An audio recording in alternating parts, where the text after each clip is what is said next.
नमस्कार बालमित्रांनो, मी तृप्ती वाकोडकर देशपांडे. आज मी तुम्हाला लाडोबा दिवाळी अंक 2023मधील आश्लेषा महाजन यांची फुलभाज्यांचा राजा ही कथा वाचून दाखवणार आहे. आवडल्यास लाईक शेअर नक्की करा. अशाच कथा, कविता आणि माहितीसाठी आमचे लाडोबा हे चॅनल जरूर सबस्क्राईब करा. फुलभाज्यांचा राजा. आमच्या घराची गॅलरी नेहमी उघडीच असते. आम्ही दिवाळीला मामाच्या गावाला गेलो तेव्हा निघताना आई म्हणाली, "अरेच्चा, गॅलरीमधली खिडकी नीट लागत नाही आहे." ते ऐकून आजीचा चेहरा घाबरा झाला. बाबांनी जुगाड केलं. एक लोखंडी साखळी कडीत अडकवली आणि तिलाच कुलूप लावलं. आम्ही मामाच्या गावाला दिवाळीत खूप मजा केली. मामाकडे मी लाडू, चकल्या, करंज्यांची भरपूर खादाडी केली. मामे बहिणीसोबत भुईनळे, भुईचक्र आणि फुलभाज्या उडवल्या. भयंकर आवाज करणारे फटाके मला आवडत नाहीत. फुलभाज्या मला खूपच आवडल्या. मी फुलभाज्यांच्या पेटत्या पेन्सिलींनी हवेत चित्र काढली. येस, फुलभाज्यांच्या पेटत्या पेन्सिलींनी. हात गोलगोल फिरवून वर्तुळे काढली, नक्षी काढली, काळ्या कुट्टा आकाशात माझं नाव पण काढले 100 वेळा. सगळ्यांची नावं काढली. मज्जा. मला वाटलं मी मोठा झाल्यावर फुलभाज्यांचाच कारखाना टाकेन. इतक्या फुलभाज्या मला आवडल्या. मला फुलभाज्यांचा कारखानदार व्हायचे, मी मामाला सांगितलं. मामा हसला. मामानं शोभेच्या दारूची माहिती मला सांगितली. त्या कारखान्यात माझ्याच वयाची छोटी छोटी मुलं खूप खूप तास काम करतात. त्यांची शाळा बुडते, त्यांची तब्येत बिघडते, हे सारं दाखवणारी शॉर्ट फिल्म मामानं मला दाखवली. मला खूप वाईट वाटलं. मामाकडची दिवाळी मस्त झाली. आठवड्यानंतर आम्ही घरी आलो तर इकडे काय घडलं? देवा, आमच्या घरात चोरी झाली होती. आमच्या त्याच सुप्रसिद्ध गॅलरीतून चोर घरात घुसला होता. आमच्या घरातलं सामान इकडं तिकडं पडलं होतं. कपाटात थोडे पैसे होते, तेही गायब झाले होते. दादाचा लॅपटॉप चोरांनी लंपास केला होता. गंमत म्हणजे फ्रीजमधील लोणी आणि आजीनं केलेला साखरांबा चोराने फस्त केला होता.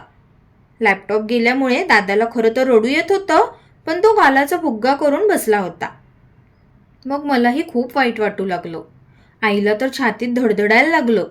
आजीनं देवघरातले देव जागेवर आहेत का ते पाहिलं. देव जागेवर होते. त्यामुळे ती श्रीराम श्रीराम म्हणत इकडे तिकडे फिरू लागली. फक्त बाबा तेवढे शूर माणसाप्रमाणे घरात सगळीकडे फिरून अंदाज घेत होते. बाबा म्हणाले, "आपण या गॅलरीला लोखंडी गज लावून घेऊ आणि सुतारदादाकडून दाराच्या कड्या नीट करून घेऊ." गज म्हणजे हत्ती का? मी घाबरून विचारलं. ए सर्किट, गज म्हणजे ग्रिल, लोखंडी बॉक्स. हत्ती या गॅलरीत मावेल तरी का? दादानं मला टप्पल मारत म्हटलं. गज आणि गज यांचे वेगळे वेगळे उच्चारही करून दाखवले. गॅलरी बंद करण्याची आयडिया मला फारशी आवडली नाही, पण मला कोण विचारतंय? दुसऱ्याच दिवशी बाबांचा मित्र घरी आला. घर दुरुस्तीची सगळी कामं तो करतो. त्याच्याकडे सगळी हत्यारं आहेत आणि गवंडी, सुतार, वेल्डर, प्लंबर, इलेक्ट्रिशियन या सगळ्या मंडळींशी त्याची मैत्री आहे. जगू, ही गॅलरी आहे ना, तिला लोखंडी गज लावून बंद करायची आहे, बाबा म्हणाले. म्हणजे खोल पिंजरा करायचा ना?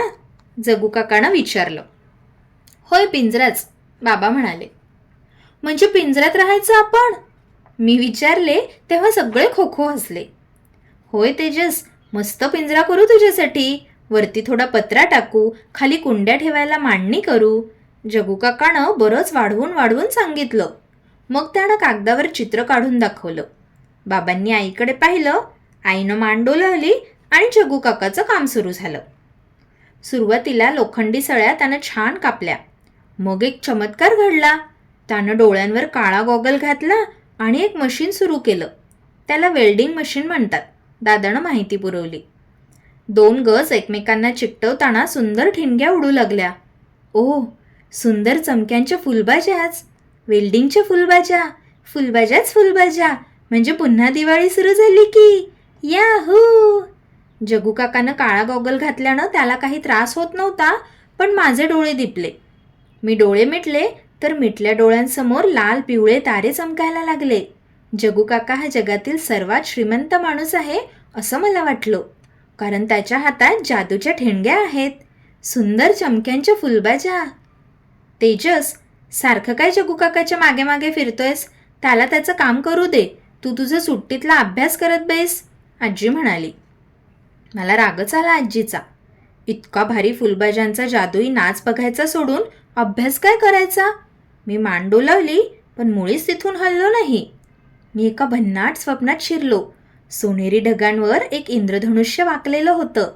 त्यावर सोन्याचा मुकुट घातलेला जगू काका बसला होता. तो सगळ्यांना जादूच्या सुंदर चांदण्या वाटत होता. बराच वेळ स्वप्न पाहिल्यावर माझ्या डोळ्यांच्याच चांदण्या झाल्या आणि मी डोळे चोळले. डोळे उघडले आणि माझ्या डोक्यात एक ट्यूबलाईट पेटली. मी आजीला म्हणालो, आजी, तुझं मोतीबिंदूचं ऑपरेशन झालं होतं ना, तेव्हा तू वापरत होतीस तो गॉगल दे ना. आजीनं तो गॉगल मला दिला. तो मोठा असल्यानं माझ्या छोट्याशा नाकावरून तो घसरत होता. पण तो गॉगल घालून मी जगू काकापाशी गेलो. म्हणालो, जगू काका, तू फुलभाज्यांचा राजा आहेस. तू ग्रेट आहेस. मला पण दे ना फुलभाज्या उडवायला. काका हसायला लागला. म्हणाला, मी फुलभाज्यांचा राजा? हा हा, छान नाव आहे की हे. आवडलं बुवा आपल्याला. पण या फुलभाज्यांच्या राजाला बरेच कष्ट करावे लागतात. या कामामुळे डोळ्यांपुढे अंधारी येते. खूपदा हातांना चटकेही बसतात. कपडे खराब होतात, फाटतात. फुलभाज्यांचा राजा होणं काही सोपी गोष्ट नाही. आणि हा राजा असला तरी तो काही श्रीमंत नाहीये. या राजाचा काही राजवाडा नाही, साधं 2 खोल्यांचं घर आहे या राजाचं. हे ऐकल्यावर मी गप्पच झालो. मला जो खूप खूप भारी वाटतोय तो फुलभाज्यांचा तेजस्वी नाच जगू काकाला मात्र भारी वाटत नाही. मला तर वाटलं की जगू काकाच्या गॅरेजमध्ये रोजच दिवाळी, रोजच फुलभाज्या. जगू काका किती लकी.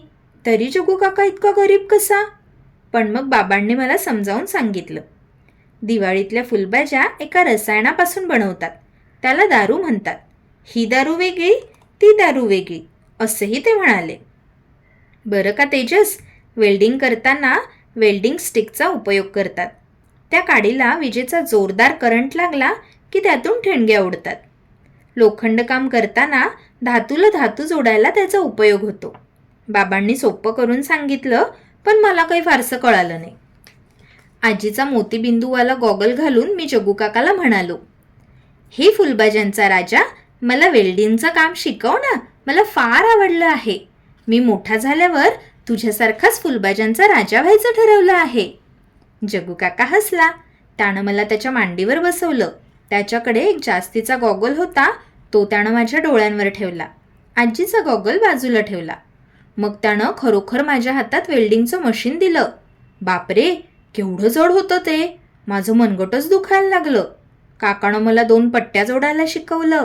गॉगलमुळे मला फुलभाज्यांचा प्रकाश डोळ्यांना टोचला नाही, पण हातांवर ठिणग्या पडल्यावर मी किंचाळलो. माझ्या डोक्यावरचे केस उभे राहिले. माझ्या आणि जगू काकाचे उद्योग पाहून कॉम्प्युटरवर काम करणारी आई ओरडली, कार्ट्या, काय उपद्व्याप चाललेत? जगू दादा, तुम्ही पण? जगू काका उर्फ फुलभाज्यांचा राजा हसला. म्हणाला, अहो वहिनी, खेळू द्या हो पोराला हत्यारांशी.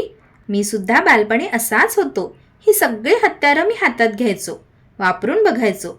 सुताराचा रंधा, गवंड्यांची थापी, पाना, पक्कड, हातोडी. दिसलं हत्यार की मी चालवलंच म्हणून समजा. मग बोट कापलं, चटके बसले तरी हरकत नाही. आई हसली. बाबाही हसले. आजी म्हणाली, तेजस, पण तू सगळी हत्यारं वापरून पहा हो. अरे, पण अजून तू छोटा आहेस. तुझे हात बघ किती छोटे आहेत. ती हत्यारं तुला नीट उचलता तरी यायला हवीत. त्यासाठी हातात शक्ती यायला हवी, हो की नाही? मला आजीचं म्हणणं पटलं. हातात शक्ती येण्यासाठी नीट जेवण केलं पाहिजे. सगळ्या भाज्या, उसळी खाल्ल्या पाहिजेत. आता आजीचं प्रवचन सुरू होणार असं मला वाटलं, पण हुश, आजीला एका मीटिंगला जायचं होतं. जगू काकानं खूप सुंदर पिंजरा तयार केला आणि गॅलरीला वरती पत्रा लावला. त्यावर छानशी कौलं बसवली. कुंड्यांची मांडणी तर फार भारी केली. मस्त झाला पिंजरा. आता चोराची भीती नाही, बाबा म्हणाले आणि त्यांनी काकाला भरपूर पैसे दिले. फुलभाज्यांचा राजा आता श्रीमंत होणार असं मला वाटलं. गॅलरी फारच सुंदर झाली. आजीनं कुंड्या आणल्या, छानशी रोपं आणली. माझा मुक्काम तर गॅलरीतल्या झोपाळ्यावरच पडला. आमची हिरवीगार गॅलरी म्हणजे माझ्या मित्रांचा अड्डाच झाला. एकदा मी, कार्तिक, राजसी, स्वराली, शशी असे आम्ही सारे गॅलरीत बसून पत्ते खेळत होतो. भिकार सावकार. एका डावात मी हरलो. कार्तिक मग चिडवू लागला, तेजस भिकारी, तेजस भिकारी. मी गाल फुगवले. तेवढ्याच समोरच्या रस्त्यावरून जग्गूकाका जात असलेला दिसला. मला मस्त वाटलं खूप. त्याला पाहून खूप दिवस झाले होते. इकडे स्वराली चिडवत होती, तेजस भिकारी, आम्ही शिकारी. मी फुगवलेले गाल खाली उतरवून म्हणालो, मी खेळात जरी भिकारी झालो असलो तरी मोठा झाल्यावर मी कोण होणार आहे माहीत आहे का? कोण? मित्रांनी विचारलं. फुलभाज्यांचा राजा, मी ओरडून सर्वांना सांगितलं. म्हणजे काय, म्हणजे काय असे विचारत सगळ्या मित्रांनी माझ्याभोवती फिरत जोरदार आरडाओरडा केला. राजसीनं वर्तमानपत्राचा मुकुट केला आणि माझ्या डोक्यावर घातला. सगळ्या मित्रमैत्रिणींनी मला मुजरा केला आणि एका सुरात म्हणाले, फुलभाज्यांचा राजाचा जय जयकार असो, जय जयकार असो.